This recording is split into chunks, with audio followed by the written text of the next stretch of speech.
Hello student, रसायन विज्ञान की इस क्लास में आपका स्वागत है। स्टूडेंट, आज की जो क्लास है उस क्लास में हम कुछ छोटे छोटे टॉपिकों के बारे में बात करने वाले हैं जो कि एग्जाम में डायरेक्ट प्रश्न पूछे जाते हैं। तो आज का जो हमारा सबसे पहला टॉपिक है वो है स्टूडेंट परमाणु क्रमांक। परमाणु क्रमांक। स्टूडेंट, इस बात को समझे कि सबसे पहले कि परमाणु क्रमांक की जो डेफिनेशन है वो क्या होती है। तो किसी उदासीन परमाणु में इलेक्ट्रॉनों या प्रोटॉनों की संख्या को परमाणु क्रमांक कहते हैं। इस प्रकार स्टूडेंट ध्यान से समझिएगा कि उदाहरण के लिए हमारे पास सोडियम है। सोडियम का परमाणु क्रमांक 11 है। तो उसमें जो यानी कि परमाणु क्रमांक जो है यानी कि प्रोटॉनों की संख्या अगर 11 है तो परमाणु इलेक्ट्रॉनों की संख्या भी 11 होगी। तो इलेक्ट्रॉनों की संख्या को भी परमाणु क्रमांक कह सकते हैं या प्रोटॉनों की संख्या को भी हम परमाणु क्रमांक कह सकते हैं। तो हमारे पास जो डेफिनेशन है वो होगी कि किसी परमाणु में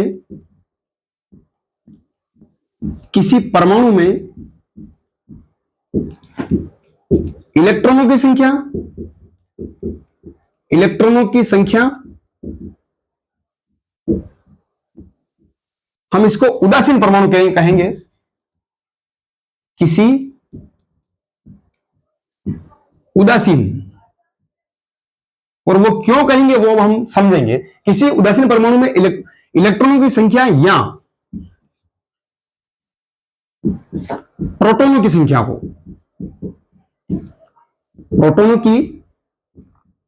संख्या को परमाणु क्रमांक कहते हैं।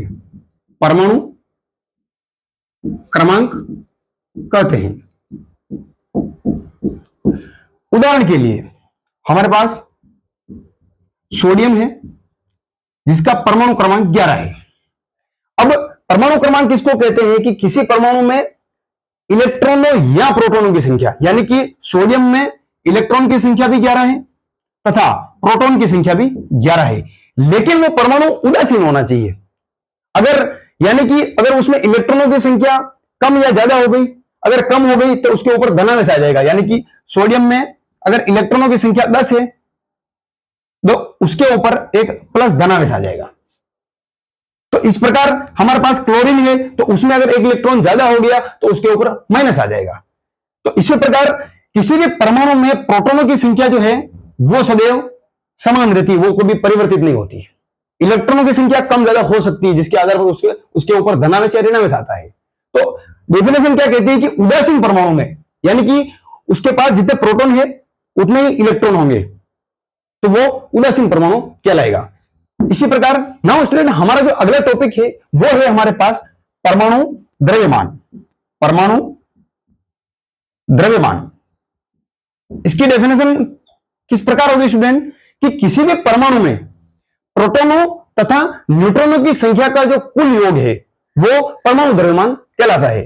तो किसी परमाणु में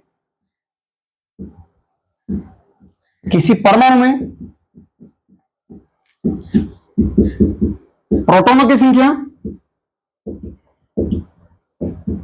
तथा न्यूट्रॉनों की संख्या का अनुपात परमाणु द्रव्यमान कहलाता है। हम परमाणु द्रव्यमान के सूत्र की बात करें, यानी कि परमाणु द्रव्यमान इज इक्वल टू इलेक्ट्रॉनों की संख्या, सॉरी स्टूडेंट, प्रोटॉनों की संख्या यानी कि नंबर ऑफ प्रोटॉन्स प्लस न्यूट्रॉनों की संख्या, न्यूट्रॉनों की संख्या। हम इसको एक उदाहरण से समझते हैं। उदाहरण के लिए कार्बन का परमाणु क्रमांक 6 है और इसका परमाणु द्रव्यमान है 12।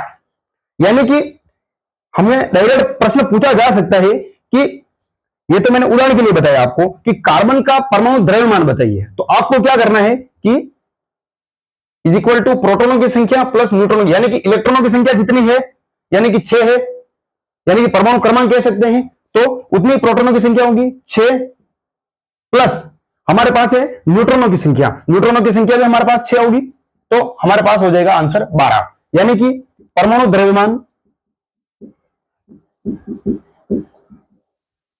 Is equal to 12। इस प्रकार स्टूडेंट हमने परमाणु क्रमांक तथा परमाणु द्रव्यमान के बारे में पढ़ा। अब हम आगे कुछ क्वेश्चन सोल्व करेंगे जिससे आपको किसी भी प्रकार के एग्जाम में जो प्रश्न पूछे जाते हैं उनको सोल्व करने में आसानी हो।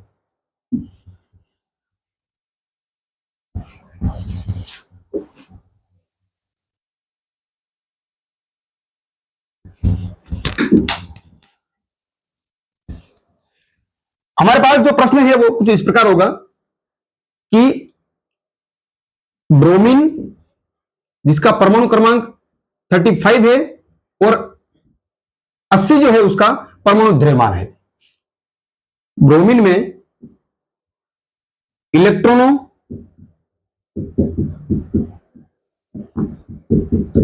प्रोटोनों तथा न्यूट्रॉनों की संख्या ज्ञात कीजिए, ज्ञात कीजिए। स्टूडेंट जैसा कि हमने अभी पढ़ा है कि किसी भी परमाणु में जितने इलेक्ट्रॉनों की संख्या होगी उतनी ही उसके प्रोटॉनों की संख्या भी होगी। किस प्रकार होगी स्टूडेंट? यानी कि जैसा कि हमने पढ़ा है कि इलेक्ट्रॉनों की संख्या ही परमाणु क्रमांक कहलाती है, या प्रोटॉनों की संख्या ही परमाणु क्रमांक कहलाती है। इलेक्ट्रॉनों के लिए उदासीन परमाणु के लिए बताया गया है, लेकिन हमको समझना इसी तर्ज पर पड़ेगा। तो हमारे पास होगा कि इलेक्ट्रॉनों की संख्या कितनी होगी स्टूडेंट? 35। इसी प्रकार प्रोटॉनों की संख्या, क्योंकि इसके ऊपर कोई आवेश नहीं है तो दोनों समान होंगे, प्रोटॉनों की संख्या इज इक्वल टू 35। अब हमारे पास है न्यूट्रॉनों की संख्या। न्यूट्रॉनों की संख्या इसको किस प्रकार लेंगे हम कि न्यूट्रॉनों की संख्या को ज्ञात करने के लिए हमें एक सूत्र लगाना पड़ेगा जिसका नाम है परमाणु द्रव्यमान, परमाणु द्रव्यमान माइनस प्रोटॉनों की संख्या, प्रोटॉनों की संख्या। अगर परमाणु उदासीन है तो इलेक्ट्रॉनों की संख्या भी हम लिख सकते हैं। हमारे पास परमाणु द्रव्यमान कितना है उसको ज्ञात करने के लिए जैसा कि हमने पहले बताया कि किसी भी परमाणु में इलेक्ट्रॉनों की संख्या या प्रोटॉनों की संख्या कह सकते हैं, प्रोटॉनों की संख्या प्लस न्यूट्रॉनों की संख्या का कुल मान परमाणु द्रव्यमान कहलाता है। तो हम इसको निकालेंगे कि 35 माइनस 80, जैसा कि हमें परमाणु द्रव्यमान जो है सूत्र में दिया गया है, तो ये 80 माइनस, यानी कि प्रोटॉनों की संख्या कितनी होगी स्टूडेंट? ध्यान से देखिएगा, 80 माइनस 33 यानी कि 45, यानी कि न्यूट्रॉनों की जो संख्या है स्टूडेंट हमारे पास है 45। इस प्रकार इस क्वेश्चन को हमने सोल्व किया जिसमें इलेक्ट्रॉनों की संख्या 35, प्रोटॉनों की संख्या 35 और जो न्यूट्रॉनों की संख्या है वो 45 है। इस प्रकार स्टूडेंट हम एक क्वेश्चन को और सोल्व करेंगे।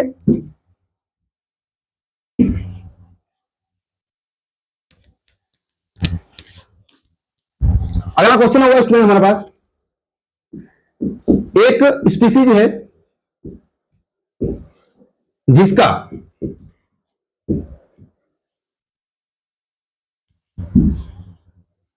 जिसमें इलेक्ट्रॉनों की संख्या, प्रोटॉनों की संख्या तथा न्यूट्रॉनों की संख्या क्रमशः कितनी है? 18, 16 और 16 है। तो इस तत्व का प्रतीक तथा नाम बताइए, प्रतीक तथा नाम बताइए।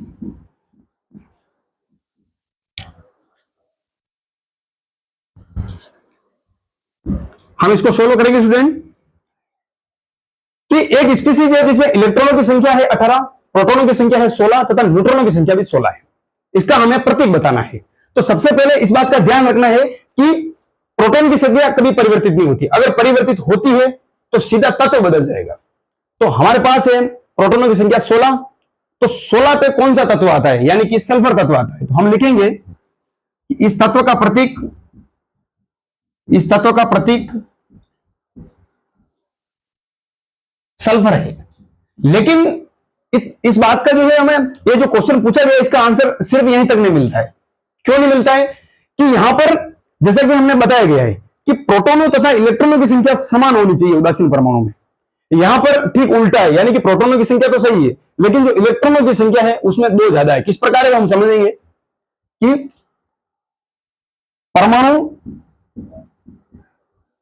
द्रव्यमान कितना होगा स्टूडेंट?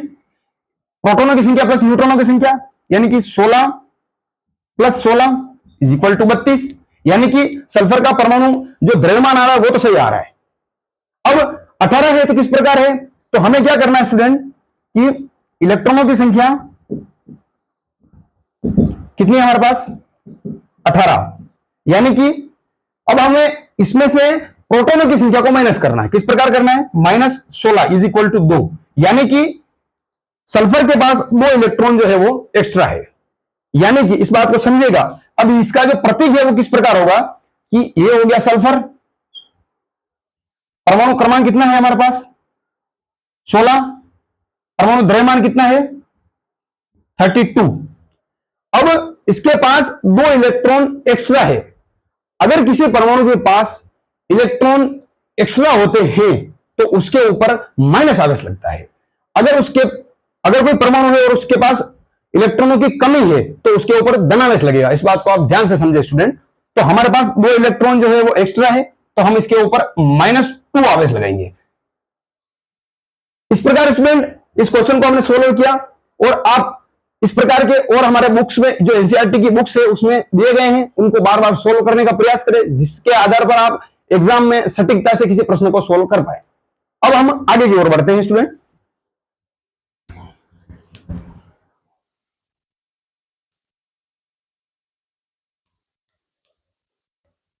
हमारा जो अगला टॉपिक होगा वो होगा समस्थानिक।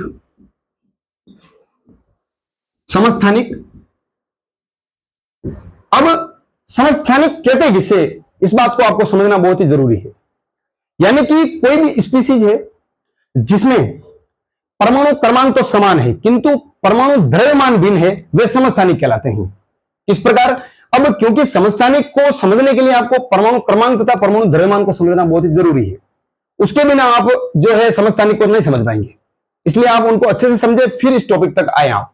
तो हम लिखेंगे कि जो समस्थानिक की डेफिनेशन क्या है, यानी कि किसी भी परमाणु में, यानी कोई भी स्पीसीज कहेंगे हम जिसमें परमाणु क्रमांक तो समान है किंतु परमाणु द्रव्यमान भिन्न है। डेफिनेशन होगी हमारी, किसी स्पीसीज में परमाणु क्रमांक समान तथा परमाणु द्रव्यमान भिन्न है। एक ही स्पीसीज है जिसके परमाणु क्रमांक तो समान है किंतु, यानी कि एक ही तत्व कह सकते हैं, एक ही परमाणु कह सकते हैं, भिन्न है, तो वह समस्थानिक कहलाता है। हमारे पास इसके उदाहरण लिखेंगे हम कुछ, क्योंकि उदाहरण के बिना हम इस डेफिनेशन को नहीं समझ पाएंगे। तो हमारे पास सबसे पहला उदाहरण है हाइड्रोजन परमाणु का। हाइड्रोजन परमाणु के समस्थानिक। समस्थानिक हमारे पास इस प्रकार के हाइड्रोजन परमाणु है हमारे पास 3। ध्यान से समझेगा स्टूडेंट, जिनके परमाणु क्रमांक 1 1 1, यानी कि परमाणु क्रमांक तीनों के समान है किंतु परमाणु द्रव्यमान जो पहला है उसका 1 है परमाणु क्रमांक, तो परमाणु द्रव्यमान 1 होगा, इसका 2 होगा परमाणु द्रव्यमान, इसका 3 होगा। इस प्रकार हाइड्रोजन के 3 अलग अलग समस्थानिक है। किस प्रकार है? डेफिनेशन में बताया गया कि परमाणु क्रमांक समान 1 2 3, यानी कि तीनों हाइड्रोजन परमाणु के परमाणु क्रमांक 1 1 1 बताए हुए, किंतु परमाणु द्रव्यमान 1 2 और 3 सबके तीनों के अलग अलग है। इन हाइड्रोजन के नाम भी होंगे। जो सबसे पहला नाम होगा उसका नाम होगा प्रोटियम, दूसरे का नाम होगा ड्यूटेरियम, ड्यूटेरियम, और तीसरे का नाम होगा टाइट्रियम। इस प्रकार हमारे पास पहला उदाहरण हो गया। हम दूसरा उदाहरण लेंगे स्टूडेंट कार्बन का। कार्बन का परमाणु, कार्बन परमाणु का समस्थानिक। कार्बन परमाणु का समस्थानिक। इसी प्रकार कार्बन के हमारे पास 3 परमाणु है, जिसमें से प्रत्येक के परमाणु क्रमांक 6 है, किंतु परमाणु जो द्रव्यमान है वो होंगे 12, 13 और 14। इस प्रकार परमाणु क्रमांक समान, किंतु परमाणु जो द्रव्यमान है वो भिन्न है। हमारे पास एक उदाहरण और लेंगे हम, जिसका नाम है क्लोरीन। क्लोरीन परमाणु के समस्थानिक। एक क्लोरीन है जिसका जो परमाणु क्रमांक है वो है हमारे पास 35, सॉरी स्टूडेंट, परमाणु क्रमांक है 17, किंतु इसका परमाणु जो द्रव्यमान होगा वो 35। उसी के साथ जो क्लोरीन परमाणु है उसका परमाणु क्रमांक 17 है, किंतु एक समस्थानिक ऐसा होगा जिसका जो परमाणु द्रव्यमान है वो 37 होगा। इस प्रकार स्टूडेंट समस्थानिक को हमने विस्तारित रूप से पढ़ा। एक बार आप इसको नोट कर लीजिएगा।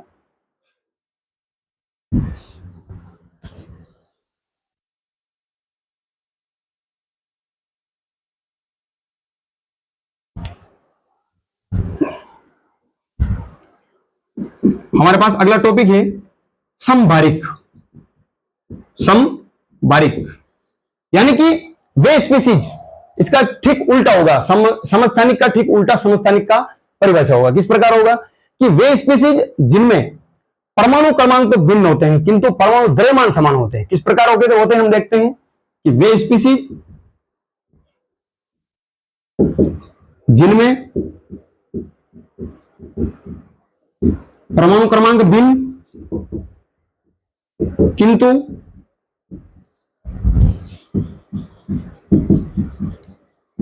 परमाणु भार समान होते हैं, समस्थानिक कहलाते हैं। उदाहरण के लिए हमारे पास, जैसा कि हमने जो समस्थानिक है उसमें पढ़ा था कि कार्बन का एक ऐसा समस्थानिक है जिसके परमाणु क्रमांक 6 है और उसका जो परमाणु द्रव्यमान है वो है 14। इसी प्रकार नाइट्रोजन का एक समस्थानिक है जिसका परमाणु क्रमांक है 7 और परमाणु द्रव्यमान है 14। इसी प्रकार परमाणु क्रमांक तो इसमें हो गया भिन्न, किंतु परमाणु द्रव्यमान जो है वो समान है। इस प्रकार स्टूडेंट आज की जो इस क्लास में हमने कुछ छोटे छोटे टॉपिकों के बारे में बात करी, जैसे कि परमाणु क्रमांक है, परमाणु द्रव्यमान है, समस्थानिक है, समभारिक है, और इसके कुछ क्वेश्चन को सोल्व करने का हमने प्रयास किया। इसी प्रकार की स्टूडेंट और क्लासें देखने के लिए हमारे चैनल को लाइक, सब्सक्राइब और शेयर जरूर करें। धन्यवाद।